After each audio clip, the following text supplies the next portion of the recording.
पुनर्जागरण के बाद यूरोप को आधुनिक काल में ले जाने वाली दूसरी महत्वपूर्ण घटना धर्म सुधार आंदोलन है। यूरोप में धर्म सुधार आंदोलन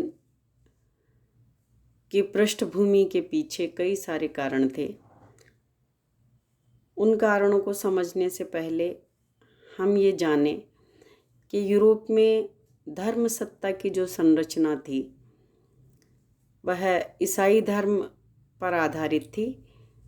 यूरोप के 90% लोग कैथोलिक चर्च को मानने वाले थे और कैथोलिक चर्च मध्यकाल से ही यूरोप वासियों के समस्त जीवन पर अपना वर्चस्व स्थापित किए हुए था। यूरोप वासियों के जीवन का कोई ऐसा हिस्सा नहीं था जो धर्म के बिना तय होता हो। ऐसी स्थिति में हमने देखा कि किस तरह से धीरे धीरे पुनर्जागरण ने बदलाव को जन्म दिया था और भी कई सारी परिस्थितियां बनी और उन सब परिस्थितियों ने, सब कारकों ने मिलकर यूरोप में एक नई तब्दीली को जन्म दिया जिसे हम धर्म सुधार आंदोलन कहते हैं। धर्म सुधार आंदोलन का मतलब यह है कि जो धर्म का विद्यमान ढांचा है उसमें बदलाव की मांग की गई और जब बदलाव की मांग स्वीकार नहीं की चर्च ने तो एक अलग संप्रदाय के रूप में, एक या कई संप्रदायों के रूप में, कई उपवर्गों के रूप में ईसाई धर्म विभाजित हो गया। तो ये जो चर्च से अलग हुए लोग थे, इन्होंने अपना जो संप्रदाय बनाया, अपना जो रास्ता चुना, उसको हम धर्म सुधार आंदोलन के नाम से जानते हैं।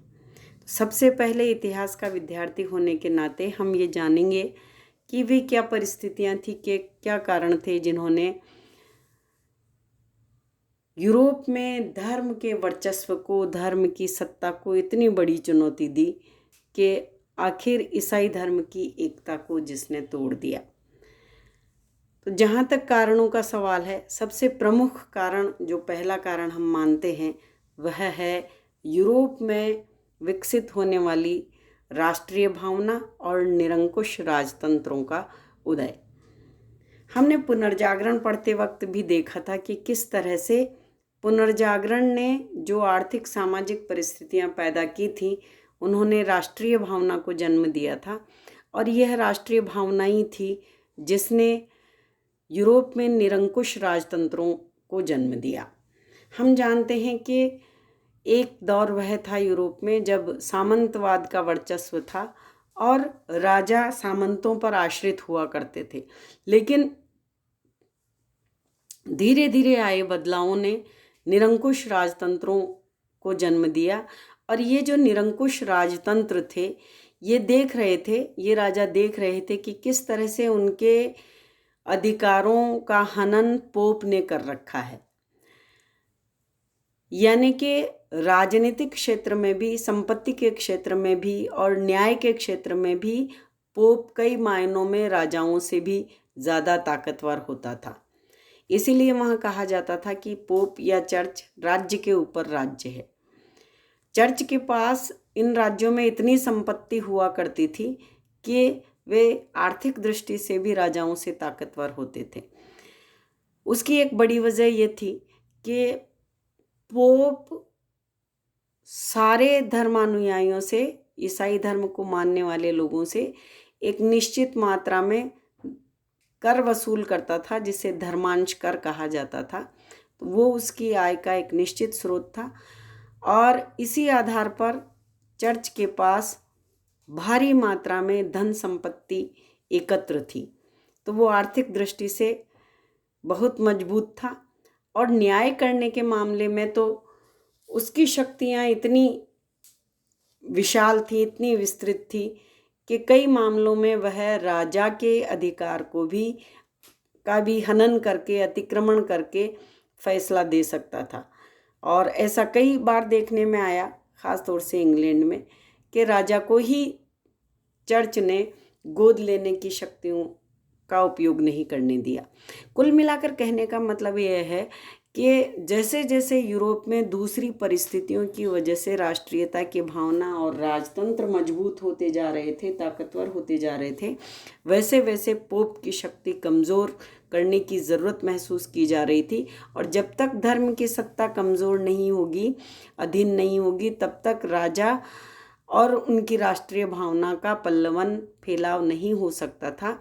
इसलिए ये जो नवोदित राष्ट्र थे और जो राजा थे निरंकुश, वे चाहते थे कि पोप की शक्ति पर अंकुश लगे। इन्होंने इसलिए इन राजतंत्रों ने उन तमाम ताकतों को, शक्तियों को, तत्वों को प्रोत्साहन दिया जो चर्च के खिलाफ जाती थी। धर्म सुधार आंदोलन का दूसरा कारण है पुनर्जागरण और मानववाद का प्रभाव।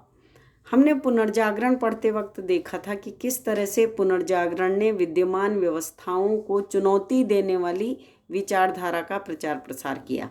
अर्थात पुनर्जागरण ने इस बात पर जोर दिया कि हम कोई भी बात तभी माने जब उसे हम तर्क की कसौटी पर, विवेक की कसौटी पर कस लें। पुनर्जागरण ने स्वतंत्र चिंतन को बढ़ावा दिया, पुनर्जागरण ने मानववाद को बढ़ावा दिया, और ये सब चीज़ें वे चीज़ें थी जो धर्म की सत्ता को चुनौती देती थी। अर्थात यदि चर्च ने, पोप ने कोई आदेश दिया है, कोई उपदेश दिया है, तो उसको भी तर्क की कसौटी पर कसा जाए, उसका जो आचरण है उसे भी तर्क की कसौटी पर कसा जाए।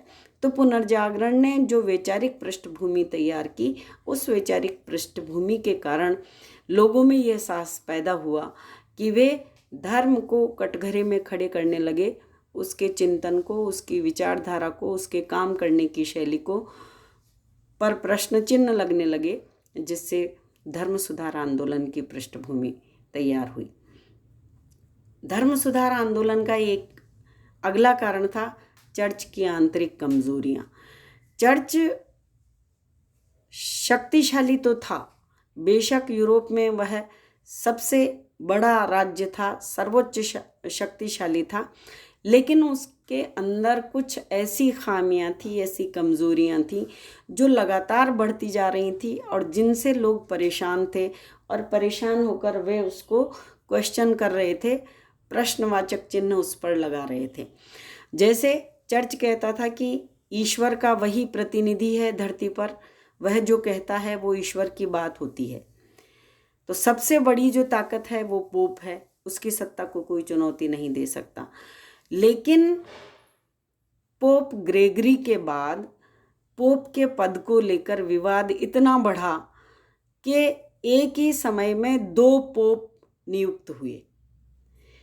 तो जब 2 पोप नियुक्त हुए तो लोगों के दिमाग में ये सवाल आना स्वाभाविक था कि जब पोप निर्विवाद है, सर्वोच्च शक्ति है, तो ऐसी सर्वोच्च पद पर एक साथ 2 व्यक्ति कैसे रह सकते हैं। फिर चर्च खुद उपदेश देता था कि लोगों को सादा जीवन बिताना चाहिए, लोगों को मृत्यु के बाद के जीवन को सफल बनाने की कोशिश करनी चाहिए, सभी तरह के आरामों से दूर रहना चाहिए। लेकिन खुद चर्च के धर्माधिकारी जो पूरे यूरोप में फैले हुए थे, वह भोग और विलासिता का जीवन जी रहे थे। इससे लोगों में एक विपरीत किस्म का संदेश गया। फिर पादरियों को विवाह करने की छूट नहीं थी, लेकिन उनका जो आचरण था वो कदाचार पूर्ण था, वे भ्रष्टाचारी थे, और स्थिति यह थी कि वे विवाह नहीं करते थे, लेकिन उनके साथ उनके कई औरस पुत्र होते थे जो रहते थे। इससे लोगों को ये लगा कि इनकी कथनी और करनी में बहुत बड़ा भेद है और ये भेद खत्म होना चाहिए। जो धर्माधिकारी थे ऊपर से लेकर नीचे तक, वे अपने कर्तव्य का पालन नहीं करते थे। उनकी जिन क्षेत्रों में नियुक्ति होती थी वे वहाँ जाते ही नहीं थे, और वे भोग और विलासिता का जीवन जीते थे, आराम का जीवन जीते थे। और आगे चलकर तो हालत ये हो गई कि जो धर्माधिकारियों के पद होते थे वे धर्म को मानने के आधार पर या किसी काबिलियत के आधार पर न दिए जाकर उनको भी बेचा जाने लगा। तो इतनी सारी कमजोरियां देखकर लोगों के मस्तिष्क में ये सवाल पैदा हुआ कि चर्च जो अपने आप को ईश्वर का प्रतिनिधि कहता है, उसमें खुद इतनी कमज़ोरियां हैं, इतनी विकृतियां हैं कि जब तक उसमें सुधार नहीं होगा उसे वह जिस हालत में है वैसा स्वीकार नहीं किया जा सकता। तो इसके लिए धर्म सुधार आंदोलन का होना ज़रूरी था। लेकिन धर्म सुधार आंदोलन को बढ़ावा देने में जिस तत्व की सबसे प्रभावी भूमिका रही वह तत्व था धर्म सुधार आंदोलन की वैचारिक पृष्ठभूमि। सब लोगों के दिमाग में यह था कि जो हो रहा है वो गलत है, धर्म में सुधार होना चाहिए। लेकिन सबसे बड़ा सवाल था कि बिल्ली के गले में घंटी कौन बांधे, अर्थात जो धर्म में इतनी बुराइयां हैं उस धर्म के खिलाफ बोले कौन, आवाज़ कौन उठाए। तो संयोग से यूरोप में एक के बाद एक विभिन्न देशों में कई ऐसे विचारक पैदा हुए जिन्होंने धर्म में व्याप्त बुराइयों, खामियों के खिलाफ आवाज़ उठाई, उन पर प्रश्न चिन्ह लगाया और सुधार की मांग की। तो हम उन प्रमुख विचारकों के बारे में जानना चाहेंगे, बताना चाहेंगे जिन्होंने अपने विचारों के माध्यम से धर्म सुधार आंदोलन की वैचारिक पृष्ठभूमि तैयार की। इसमें हम सबसे पहले नाम लेना चाहेंगे वाइक्लिफ का। वाइक्लिफ ऑक्सफोर्ड यूनिवर्सिटी में प्राध्यापक थे और उन्होंने 14वीं शताब्दी में ये बात कही कि पोप जो ये दावा करता है कि वह धरती पर ईश्वर का प्रतिनिधि है, तो यह दावा गलत है, वह ईश्वर का प्रतिनिधि नहीं है। यही नहीं, वाइक्लिफ ने यह भी कहा कि चर्च के पास जो विपुल संपदा है उस पर राज्य का अधिकार होना चाहिए, चर्च का नहीं। उसकी इन घोषणाओं की वजह से चर्च ने उसे धर्मद्रोही घोषित कर दिया और कहा जाता है कि बाद में तो उसके शव को कब्र से निकलवा कर फेंकवाया गया था क्योंकि उसने धर्म के खिलाफ बात की थी। दूसरे प्रमुख विचारक हैं जॉन हस। यह भी 13वीं शताब्दी के अंत और 14वीं शताब्दी के शुरू तक रहे। ये बोहेमिया राज्य के निवासी थे और ये प्राग विश्वविद्यालय में ये भी प्रोफेसर थे। इन्होंने स्पष्ट घोषणा की कि धर्म में दलालों की आवश्यकता नहीं है। उनका संकेत धर्माधिकारियों की तरफ था जो धर्म की दलाली करते थे और जो कहते थे कि वे ही सच्चे प्रतिनिधि हैं। जॉन हस ने जब ये कहा कि धर्म में दलालों की ज़रूरत नहीं है, तो इस अपराध के लिए उन्हें धर्म परिषद में बुलाया गया और उनसे इस बात का स्पष्टीकरण मांगा कि वे जो अपने विचार ईसाई धर्म के खिलाफ बोल रहे हैं उसका क्या कारण है, वे अपने विचारों के पीछे निहित कारणों को स्पष्ट करें। और जब जॉन हस अपनी बात पर डटे रहे तो शायद आप कल्पना भी नहीं कर सकते होंगे कि उनके साथ चर्च ने क्या सुलूक किया। जॉन हस को जिंदा जला दिया गया। लेकिन इसके बावजूद जॉन हस इस बात पर अड़े रहे कि धर्म में दलालों की ज़रूरत नहीं है। एक और जो प्रमुख विचारक हैं जिन्होंने धर्म सुधार आंदोलन की पृष्ठभूमि तैयार की, वे सेवेनारोला थे। ये इटली में फ्लोरेंस के निवासी थे और ये पादरी थे खुद, लेकिन राजनीतिज्ञ भी थे। इन्होंने भी चर्च में जितना भ्रष्टाचार फैला हुआ था उस सब का विरोध करते हुए चर्च में सुधार की मांग की। पोप ने उन्हें आदेश दिया कि वे इस तरह के विचारों का प्रचार बंद कर दें, लेकिन उन्होंने इन पोप के आदेश को जब नहीं माना तो उन्हें भी जॉन हस की तरह धर्म परिषद के सामने जिंदा जला दिया गया। इस तरह की सजाओं के बावजूद विद्वानों ने, विचारकों ने, सुधारकों ने अपनी जबान बंद नहीं की और धर्म के खिलाफ, ईसाई धर्म के खिलाफ, कैथोलिक चर्च के खिलाफ आवाज़ उठती रही। इसके बाद 15वीं-16वीं शताब्दी में इरेस्मस हुए। ये भी ऑक्सफोर्ड यूनिवर्सिटी में यूनानी भाषा के प्रोफेसर थे और इन्होंने एक बहुत प्रसिद्ध रचना लिखी जिसका नाम है in the Praise of Folly, अर्थात मूर्खत्व की प्रशंसा। इस रचना में उन्होंने चर्च के धार्मिक आडंबरों की खुली आलोचना की और स्पष्ट कहा कि उनका संकेत, उनका जो सटायर था, उनका जो व्यंग्य था मूर्खत्व की प्रशंसा में, वो चर्च में व्याप्त बुराइयों की ओर था। तो लोगों को इसका अनुपालना करना, इसका अनुसरण करना छोड़ देना चाहिए, इस मंतव्य से ये किताब लिखी गई थी। लेकिन इरेस्मस की बात जनता तक ठीक तरीके से नहीं पहुंच पाई। फिर भी धर्म सुधार का मार्ग प्रशस्त होता गया और यह बात आगे बढ़ती गई। एक और धर्म सुधारक हुए स्विट्जरलैंड के ज्विंगली।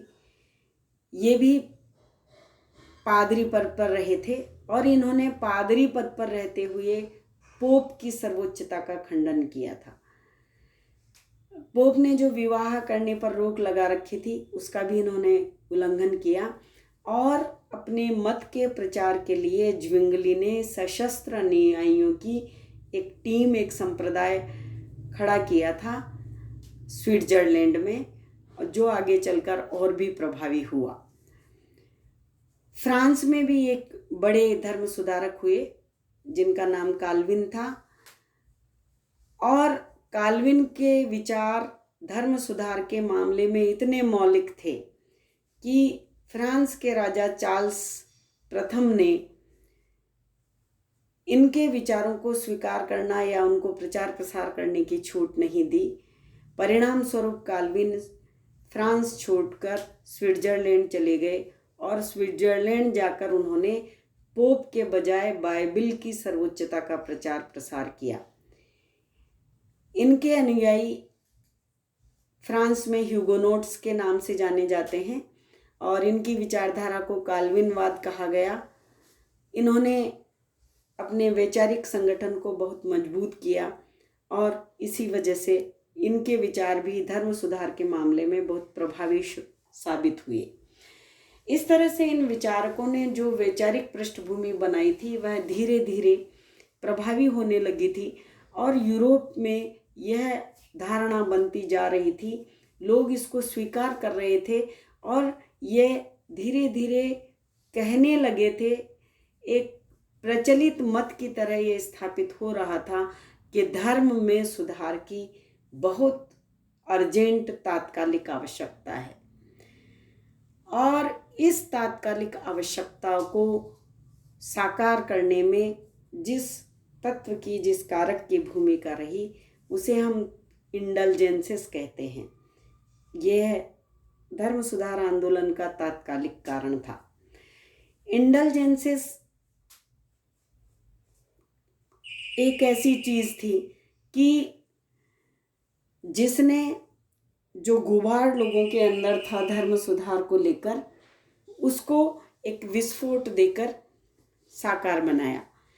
दरअसल हुआ ये कि पोप लियो दशम ने सेंट पीटर का गिरजाघर बनवाया और इस सेंट पीटर के गिरजाघर को बनवाने के लिए उसे भारी मात्रा में धन की ज़रूरत थी और उस धन को एकत्र करने का उसने जो तरीका अपनाया वह था इंडल्जेंस, अर्थात पाप विमोचन पत्र। यूँ समझना चाहिए कि पोप लियो दशम ने एक सर्टिफिकेट बना दिया कि इस सर्टिफिकेट को आप खरीद लेंगे तो आप जितने भी आपने पाप किए हैं उनसे आप मुक्त हो जाएंगे।